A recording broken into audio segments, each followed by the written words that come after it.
우리가 지난주에는 이 아합의 마지막을 보았다면 오늘은 이 엘리야의 생애의 마지막 순간을 좀 여러분과 이야기하려고 합니다. 그러기에 앞서서 엘리야의 삶을 좀 간단하게 정리해 보면, 엘리야는 하나님 앞에 부르심을 받아서 이 성경책의 역사의 전면에 등장하면서부터 매우 남다른 행보를 보여주었던 사람입니다. 그는 아합 왕 앞에서 이 가뭄을 예언했고요. 또 그 아합 왕의 칼날을 피해서 그리시네가에서는 까마귀를 통해서 먹이시는 하나님도 경험하였고, 또 사르밧에 가서는 그 과부의 집에서 이 가루 한 움큼과 기름 조금으로 또 그것이 떨어지지 않는 기적을 맛본 적이 있었습니다. 그리고 그 과부의 아이가 죽었을 때 그 아이를 위해 간절히 기도함으로 그 아이를 죽음에서 돌아오게 하는 기적도 보여준 사람이죠. 갈멜산 전투에서는 하늘에서 불과 비를 내렸었고요, 450명의 바알 선지자들을 척결하며 이스라엘의 신앙을 바로 세우고자 애썼던 사람입니다. 그리고 갈멜산에서 이스라엘까지 약 27km를 그 당시 최고의 왕의 마차 앞에서 달릴 수 있는 하나님의 능력을 부여받았던 사람, 그만큼 기적을 많이 경험했던 사람인데요, 그럼에도 불구하고 이 이스라엘에 가서 이세벨의 위협에 마음이 무너져서 호렙산까지 도망쳤던 그런 아픈 쓰라린 기억도 있지만, 그곳 안에서도 하나님의 기적을 경험하죠. 하나님이 천사를 보내주시고 천사가 그를 어루만져 주시고 그에게 먹을 걸 주셔서 그가 호렙산까지 가서 하나님이 주시는 사명을 깨닫고 다시 이스라엘로 돌아갈 수 있도록 해주셨던 그런 기적을 많이 경험했습니다. 그리고 우리가 살펴보진 않았지만 아합 왕이 죽고 난 다음에 그의 아들 아하시아가 왕이 됐을 때, 아하시아도 아합을 닮아서 그런지 악한 왕이었거든요. 그래서 하나님의 이 저주를 선포한 다음에 아하시아가 엘리야를 찾으라라고 명령했을 때 50부장이 50명의 군사들 데리고 찾아갔을 때 엘리야가 하늘에서 불을 내려서 그 50명의 군사들을 2번이나 죽였던 그런 기적을 보여주었던 사람이 엘리야였습니다.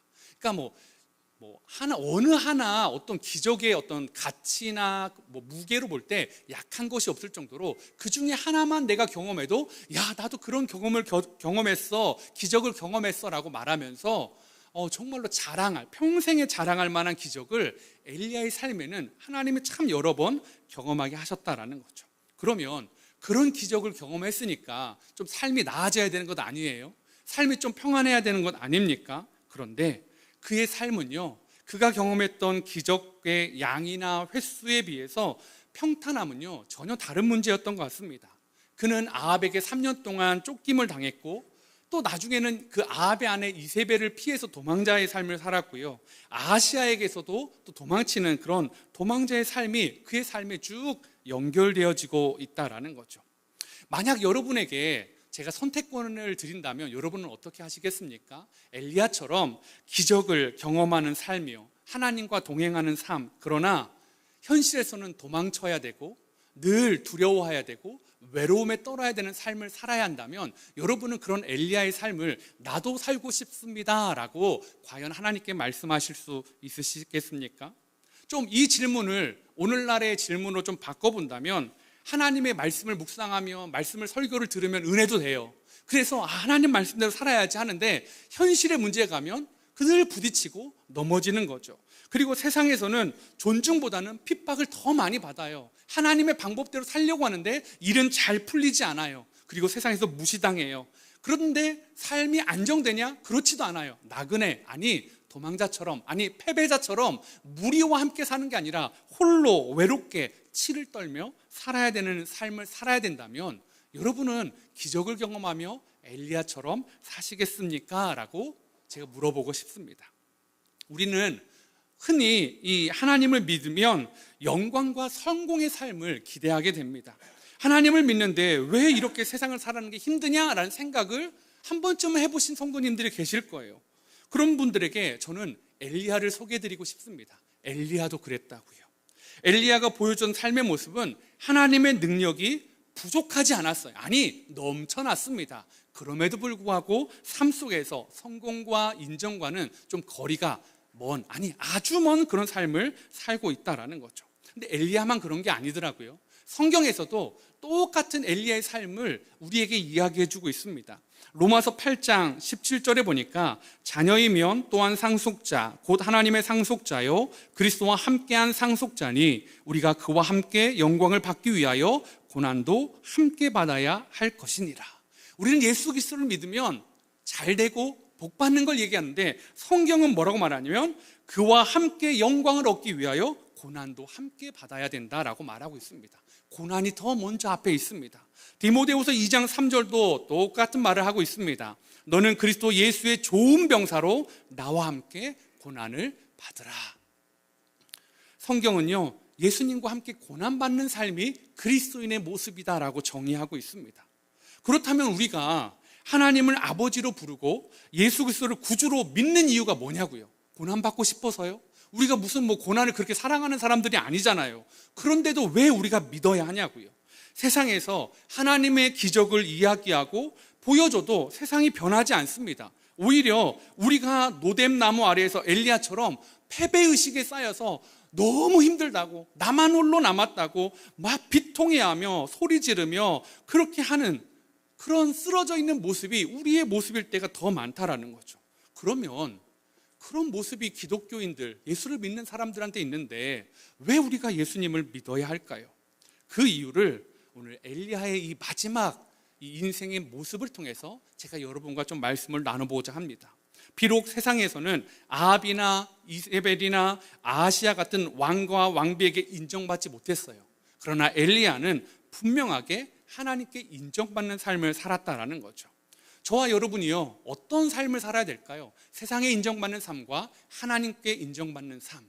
예수 그리스도를 믿는다라는 것은 세상에 인정받는 삶은 뒤로 하고 하나님께 인정받는 삶을 나는 살기로 결단한 분들이 예수 그리스도를 믿는 사람들 아닙니까? 오늘 학습과 입교와 세례를 받는 분들, 너무 죄송해요. 이게 복 받는 길이 아니라 고난 받는 길을 이야기하고 있네요. 나 잘못 알았다고, 나 그럼 취소할 거라 하시는 분들은 저 원목사님한테 조용히 가셔서 말씀해 주시면 이게 또 다음번에 이렇게 할 수 있는 기회를 드릴게요. 여러분, 그런데요, 그럼에도 불구하고 우리가 세상이 아니라 하나님께 인정받는 걸 왜 살아야 될까요? 하나님께 인정받는 인생, 첫 번째는요, 엘리야의 모습을 통해서 우리가 어떤 모습인지를 좀 보기를 원합니다. 불수레와 불말로 엘리야를 맞아주시더라고요. 엘리야가 하나님께 인정받는 인생을 살았다는 증거는 이 오늘 엘리야의 마지막 장면, 마치 영화에서 컴퓨터 그래픽 CG로나 볼 수 있을 것 같은 그런 장면으로 설명해 줍니다. 11절에 이렇게 말해요. 두 사람이 길을 가며 말하더니 불수레와 불말들이 두 사람을 갈라놓고 엘리야가 회오리 바람으로 하늘로 올라가더라. 불말, 불수레, 회오리 바람이 엘리야를 데리고 사라져 버렸어요. 엘리야가 죽지 않고 하나님 나라에 간 구약의 두 명의 사람 중에 한 명이 엘리야였다라는 거죠. 이것만 보더라도요, 엘리야가 하나님께 얼마나 인정받았는지, 하나님께 얼마나 그의 삶이 아름답다고 칭찬받았는지를 알 수 있는데요, 저는 오늘 그 결과 아니라 하나님이 보여주셨던 불수레, 불말, 회오리 바람, 이 수단에 좀 더 주목해 보고 싶습니다. 왜냐하면 이 불수레, 불말, 회오리 바람이 나타날 때 성경에서 말하고 있는 것들이 있거든요. 이사야 66장 15절입니다. 한번 같이 읽어볼까요? 시작. 보라, 여호와께서 불에 둘러싸여 강림하시리니 그의 수레들은 회오리 바람 같으리로다. 그가 혁혁한 위세로 노여움을 나타내시며 맹렬한 화염으로 책망하실 것이라. 이사야 선지자는요, 하나님이 강림하실 때 특징을 얘기하는데 불에 둘러싸이신대요. 수레들은 회오리 바람 같을 거래요. 그리고 맹렬한 화염으로 책망하실 거라고 말하고 있습니다. 즉 엘리야에게 나타났던 불수레, 불말, 회오리 바람이 여호와가 임재하실 때 나오는 모습이다라고 이사야는 이야기하고 있죠. 열왕기하 6장 17절에는 이렇게 말합니다. 기도하여 이르되 여호와여 원하건대 그의 눈을 열어서 보게 하옵소서 하니 여호와께서 그 청년의 눈을 여심해 그가 보니 불말과 불병거가 산에 가득하여 엘리사를 둘렀더라. 엘리사 역시도 하나님이 임재하시는 불말과 불병거로 둘러싸고 있는 것들을 또 보고 있는 이 모습을 통해서 성경에서 불수레, 불말, 회오리 바람은요, 강력한 하나님의 임재를 상징하는 상징과 같은 거다라는 거죠. 그런데 엘리야의 마지막에 이 모든 게 다 집약돼 있어요. 불수레, 불말, 회오리 바라며. 그 말은 하나님이 왜 임재하셨을까요? 그를 환영해 주기 위해서요. 성경에 보면 이 수레를 탄 사람이 얼마나 높은 사람인지를 보여주는 장면이 몇 장면이 나오는데요. 그 중에 한 사람이 요셉입니다. 요셉이 총리가 되었을 때요. 그때 이집트 왕 바로가 세마포 굉장히 비싼 옷을 입히고 금목걸이를 주고 왕의 반지를 껴준 다음에 왕의 수레에 버금가는, 왕이 타는 수레와 똑같은 수레에 요셉을 태우고 이집트를 돌아다니게 해요.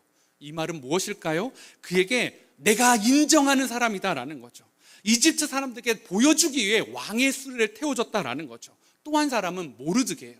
모르드게가 왕의 생명을 구한 적이 있었는데요. 그 뭐 유야무야하면서 그 포상을 하지 않고 넘어갔는데 나중에 왕이 왕궁 일기를 읽다가 나의 생명을 구한 사람이 있었네 라고 하면서 이 사람한테 무슨 포상을 했냐 했을 때 아무것도 안 했다는 것을 알고 그때 어떻게 하냐면 왕의 의복을 입히고 왕관을 씌우고 왕의 말을 태워서 성내를 돌아다니면서 이 사람이 내가 인정하는 사람이다라는 것을 존귀히 여겨주는 것들을 보여주고 있다라는 거죠. 지금요, 하나님이 왜 엘리야에게 불수레, 불말, 회오리 바람을 그 동원해가지고 엘리야를 데려오실까요? 보여주는 거예요. 봐라, 내가 인정하는 사람이다 라는 거예요. 사랑하는 성도 여러분, 엘리야처럼 하나님의 은혜도 경험하고 능력도 경험했지만 세상의 절벽 앞에 너무나 힘들어 죽고 싶다고 하나님 어디 계시냐고 혹시 따져 묻고 계신 분들 있으십니까? 예전에 그런 질문을 하셨던 분들 계신가요? 도대체 삶이 이렇게 힘들면 하나님을 믿는 이유가 뭐냐라고 물으셨던 분들이요. 그런 분들에게 이 엘리야의 모습을 한 번 더 기억하시기를 권면드립니다. 엘리야의 삶이 어땠습니까? 기적투성이었어요. 그런데 삶은 외로웠어요. 로뎀나무 아래에서 처절히 슬피 울었어요. 그런데 그는 로뎀나무 아래에서 하나님의 말씀을 붙잡고 살았습니다. 아무리 수많은 기적을 보여줘도요, 여러분, 아합과 이세벨이 변했나요? 그 많은 기적을 보여줬는데 아합이 회심하고 나 하나님만 섬길게요, 바알과 아세라 안 섬기겠습니까? 했나요? 아니에요. 이세벨이 그랬나요? 아니었습니다. 아하시야가 그랬나요? 아니었어요. 엘리야가 자신의 전심전력을 다해 평생을 다해서 하나님 주신 사명을 향해 달려갔는데 아합도 못 변화시키고 이세벨도 못 변화시키고 아하시야도 못 변화시켰습니다. 그리고 이스라엘도, 그러면 왕들이야 그렇다 치자고요, 이스라엘 백성이 돌아왔나요? 아니요. 그들은 또 스물스물 바알과 아세라를 섬기는 모습을 보여주었습니다. 그러면 이렇게 물을 수 있지 않을까요? 도대체 하나님, 내가 그렇게 외롭게 고군분투하며 하나님의 말씀을 전하고 수많은 기적을 보여줬는데 내가 이룬 것이 무엇이냐고요. 엘리야가 회의감에 빠져들 수 있는 것 아니겠습니까? 그런데 그런 엘리야조차도 어떤 유의미한 변화가 없는 삶을 살아왔는데, 인생을 살았는데 하나님이 마지막에 야, 현실은 아무것도 변한 것 같지 않아. 네가 그렇게 했었는데 이스라엘이 크게 나아진 것 같지도 않고 아합과 이세벨도 그렇게 살다가 죽어가고 아시아도 그렇게 죽어가는데, 그러나 하나님이 엘리야를 위해 불수레, 불말, 회오리 바람을 동원하신다는 것은 그의 삶을 인정하고 계신다는 거예요. 삶의 모습들은 많이 변화되지 않았는데 나는 너를 인정한다라는 거죠. 제가 교회를 개척하고 이번 명절에 처음으로 명절에 이 당일에 이 고향을 처음으로 내려간 것 같습니다.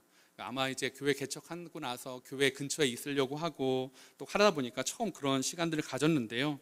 사실은 이제 좀 부모님 때문에 사실 이번에 좀 더 내려가게 되었는데, 사실 제 어머님이 교회를 한 개척할 그 즈음쯤에 이 알츠하이머 치매 진단을 좀 받으셨거든요. 근데 사실은 저희 어머니는 모든 자녀들에게 좀 특별한 분이겠지만 저한테는 좀 특별한 분이십니다. 왜냐하면 저희 기도의 동역자고 아버지가 목회를 반대할 때 유일하게 주셨던 분이 어머니이셨거든요. 근데 이제 이 가정일 있을 때도 항상 너는 목회자니까, 너는 주님께 드렸으니까, 너는 성도를 돌봐야 되니까 신경 쓰지 않아도 된다. 그냥 엄마 아빠는 그냥 이렇게 살면 된다. 못내하려도 괜찮다 해서 늘 배려해 주셨던 그런 분이셨습니다. 근데 이제 단기 기억이 이제 많이 없어지시면서 이번엔 좀 그래 한번 내려가 봐야겠다 하고 내려갔는데요. 사실 저희 어머니는 삶이 심플한 분이셨어요. 교회, 가정 안에서 남편과 아이들, 이것을 위해서 평생을 살아오신 분이었어요. 그래서 지금도 이제 그 모교회가 성도님들이 이제 다 고령화되고 다 떠나가면서 이야기 나눌 사람도 뭐 많지도 않고요. 그러다 보니까 이제 기억력도 많이 떨어지시다 보니까 너무 그냥 조용히만 계신 거예요.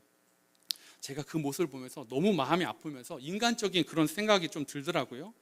속상하더라고요. 야, 아들이 이제 좀 개척도 하고 어느 정도 좀 안정이 돼가는 것 같은데, 그리고 여동생 둘이 있는데 그 동생 둘도 뭐 다 그래서 자기 앞가림하고 또 이 삼남매 우애 있게 잘 살아가는데, 이제는 그냥 부모님 잘 누리시면 되는데 그걸 하실 수 없는 거예요. 그 마음이 너무 속상해서 이번 명절에도 가서 뭐 별다른 거 안 했어요. 냉장고에 있는 거 음식 버리고 팬트리에 있는 거 다 버리고 옷 버리고 하는데, 어머니가 이거 왜 버려 하는데, 어머니가 버려야 될 것 같아요. 버려야 될 것 같아서 그냥 큰 75리터 쓰레기 봉투를 여러 개 버리고 음식물 쓰레기를 계속 버리고 그냥 그렇게 정리하다가 그냥 올라왔거든요. 근데요, 제 마음이 어떻겠습니까? 왜 우리 어머니는 진짜 남편에게 진짜 예수님 믿게 하려고 하고 자녀에게 복음을 전해주려고 하고 교회에서 섬기는 삶밖에 없었는데, 아들이 이제 담임 목회하면서 조금 일이 됐을 때 왜 이런 일이 있었을까? 제 이유를 잘 모르겠어요, 여러분. 제가 가장 기도가 필요할 때 어머니의 기도가 사라진 것 같은 그 두려움이요. 그럴 때 근데 제가 하나 확실한 게 있습니다.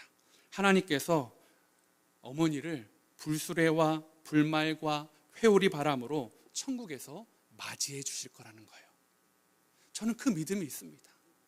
왜 우리 어머니가 이렇게 열심히 믿음을 가지고 살았고 그렇게 섬기는 삶을 살았는데 마지막이 이렇게 초라하지? 왜 기억이 이렇게 온전하지 않지? 그렇지만 하나님이 마지막 때에는 엘리야처럼 그렇게 맞아주실 거예요. 또한 제가 다 이유를 알 수 없는 고통 속에서, 그리고 변하지 않는 현실의 문제 가운데 마주하고 있는, 제가 사랑하고 또 사랑하고 사랑하기를 원하는 우리 함께 그린 교회 성도님들, 여러분의 삶도요 엘리야 같은 걸 저는 확신합니다. 여러분들이 하나님을 너무 사랑했지만 암이 찾아오더라고요, 우리 성도님들에게. 그리고 항암을 하는 중에 도저히 음식을 먹을 수 없는 부작용들이 있어서 막 음식을 드실 수도 없고 구토가 일어나는 우리 그런 권사님도 있고요. 하나님을 너무 사랑해서 젊음도 물질도 시간도 건강도 하나님 앞에 다 드렸는데 지금 남아있는 게 마치 저희 어머님처럼 크게 별로 없는 것 같은, 그래서 믿지 않는 자녀들이나 믿음이 없는 친척들이 보기에 결국 예수 믿어서 그것뿐이야? 라고 평가하는, 그런 평가를 듣는 우리 성도님들도 계시고요. 아니면 정말로 이 가족 중에 믿지 않는 남편이나 아내나 자녀나 부모님이나 그들에게 복음 전해보겠다고 수십 년을 정말로 주님의 사랑으로 애쓰고 있는데 마치 아합이나 이세벨이나 아하시아처럼 변하지 않는 그 모습을 마주하고 있는 그런 성도님들도 계실 겁니다. 내가 그렇게 애썼는데 결국 이거야?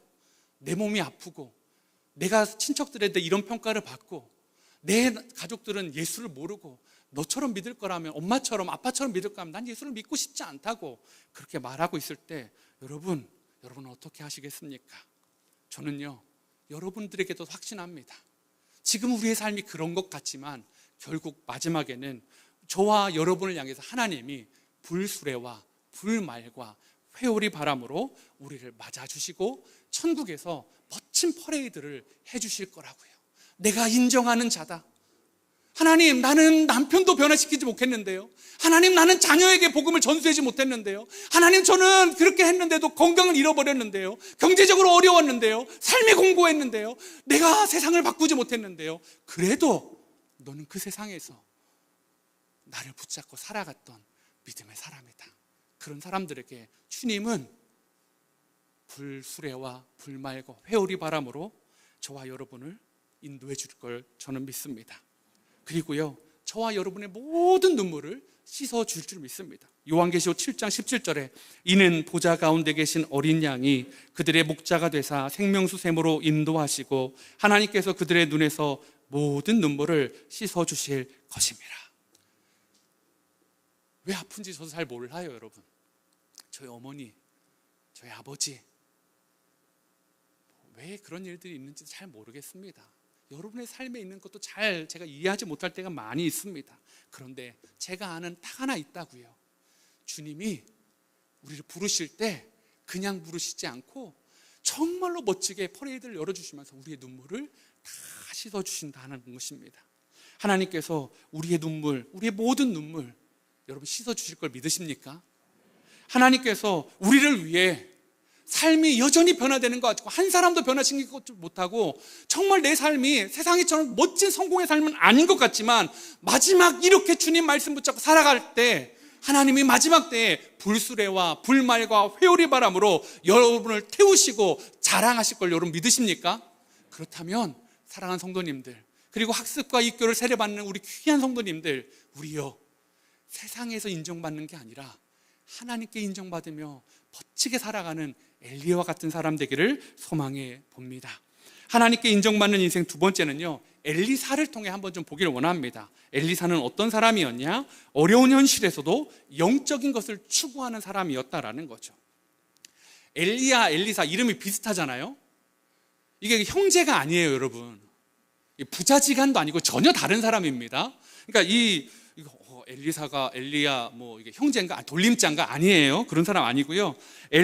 엘리야가 하나님께 낭망되어 있을 때 하나님이 그를 엘리사를 찾아가라고 그래서 너가 맡겨준 이 사명을 그에게 물려주라고 지명하신 사람이 엘리사였어요. 근데 유독 이름이 비슷해서 그런데요 이 하나님께서 엘리사에게 너의 남은 사명을 바톤 터치해라 라고 하셨으니까 이미 하나님이 엘리사를 인정하신 것 아니겠습니까?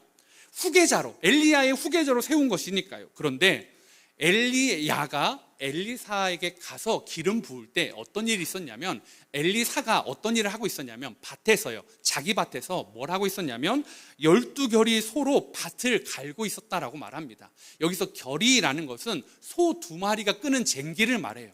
그러니까 엘리사는요 소가 몇 마리가 있어요 지금? 24마리나 있는 거예요. 그러니까 부자예요 부자가 아니에요? 부자예요. 땅도 있었어요. 그런데 뭐 크게 아쉬운 게 없는 사람이었어. 근데 엘리야라는 사람이 와가지고 이러는 거예요. 야, 너 하나님 부르셨어. 가자. 뭐 아쉬운 게 있으면 그래? 하나님 뭐 해주시려나? 하나님이 날 도와주시 이러면 될 텐데 엘리사는 그런 게 아니었는데 엘리사가 어떻게 한 줄 아십니까? 그 24마리의 소 중에서 2마리를 잡아요. 그리고 그 소 쟁기로 결의로 부숴서 장작을 해서 소를 구워서 이웃들에게 나눠주고 엘리야를 따라갑니다. 마치 예수님이 제자들을 부르실 때 그물과 배를 놔두고 예수님을 따랐던 제자들처럼 엘리사도 소나 땅이나 다른 것에 관심 있는 것이 아니라 영적인 것을 추구하면서 다 버려두고 따라가는 사람이었습니다. 그런데 오늘 본문에서 엘리야가 얼마나 영적인 것을 추구하는지를 보여주는 게 장소들인 것 같아요. 오늘 사실은 엘리야가 하나님의 부르심을 받는다라는 것을 엘리사도 알고 선지자 생도들도 알았어요. 그런데 그 출발점이 어디였냐면 길갈이었습니다. 하나님이 길갈에서 시작해서 어디로 가라고 했냐면 베델로 가라고 하세요. 그리고 베델에서 또 어디로 가냐면 여리고로 가라고 하십니다. 그리고 여리고에서 요단으로 하나님이 한 번에 말씀하신 게 아니라 계속 길갈에서 베델로, 베델에서 여리고로, 여리고에서 요단으로 여정을 조금씩 알려주시는데요. 엘리야를 따라서 엘리사가 계속 따라갑니다. 그런데 이 장소들이요 굉장히 중요한 장소입니다. 왜냐하면 아까 제가 길갈에서 베델로, 베델에서 여리고로, 여리고에서 요단으로 했는데요. 이 순서를 역순으로 하면요 거의 출애굽한 다음에 가나안 땅에 들어갈 때랑 거의 비슷해요. 요단강을 건너서 길갈로, 길갈에서 여리고로, 여리고에서 베델로 이렇게 올라갔거든요. 지금 엘리야가 그 역순을 거의 비슷하게 가고 있는데요. 이게 무슨 의미가 있냐면 여러분 베델 길갈 어떤 곳입니까? 요단강을 처음 건너와서요 기적을 경험한데 마른 요단강을 건너와서 거기서 12개의 돌을 가져와서 길갈에다가 12돌을 세웠어요. 하나님이 요단강을 마르게 하고 건너게 하셨다라는 거죠. 그리고 거기서 만나가 그치고 처음으로 그 땅의 소산을 먹은 곳이 길갈이었어요. 그리고 그 땅에서 처음으로 할례를 베풀었어요. 유월절을 지킨 곳도 길갈이었어요. 엄청난 영적인 상징이 있는 곳이죠. 지금은 어떨까요? 우상의 도시요. 여리고는요, 이 그냥 칼 한 번 안 들고 돌면서 무너뜨린 곳이 여리고 아닙니까? 하나님이 여리고성 세우면 큰아들 죽이고 막내아들 죽이겠다 했는데 아무도 안 하다가 이 아합의 바로 전 시대에 그 여리고성을 세웠어요. 무슨 말입니까? 여리고성을 세웠다는 건 하나님의 말씀을 거역하는 시대였다라는 거죠. 베델, 하나님의 집이었어요. 이스라엘의 조상 야곱이 아버지에게 축복을 받고 형을 피해서 도망가는 중에 거기서 하나님의 천사들을 봤던 곳이 베델이었습니다. 그런데 지금은 어떤 곳입니까? 하나님의 집이 가면 뭐가 있나요? 금송아지가 있고 이게 하나님이야 라는 우상의 도시가 되어버렸어요. 근데 이 세 번 길갈, 베델, 여리고에 있을 때마다 엘리야가 엘리사에게 세 가지 똑같은 질문을 해요. 너는 여기 머물라라고요. 이게 왜 그랬을까라고 제가 막 상상을 해봤어요. 왜 엘리야는 자기 후계자인 엘리사에게 끝까지 가자가 아니라 너는 길갈에 머물고 또 가면 너는 베델에 머물라고 하고 너는 여리고에 머물라고 했을까 막 상상을 하는데요. 제 생각이 뭐 이런 거예요. 여러분, 길갈, 내 삶을 살았지만 결국 길갈도 못 변화시켰어. 하나님의 말씀이 다 무너져서 여리고성 이렇게 번듯하게 세워졌어. 베델, 황금 송아지가 있는데 너 세상 살아가는 거 참 쉽지 않다. 너 그냥 어려우니까 여기에 머물러. 그냥 어쩌면 세상과 타협하는 게 낫지 않겠니? 그냥 여기에서 살아라 할 때 엘리야가 뭐라고 합니까? 나는 죽어도 당신을 따라가겠습니다 라고 말하고 있습니다. 왜요? 세상은 바꾸지 못할 수 있어요. 세상은 바뀌지 않을 수 있어요. 그러나 나는 하나님의 말씀을 가지고 살아가겠습니다.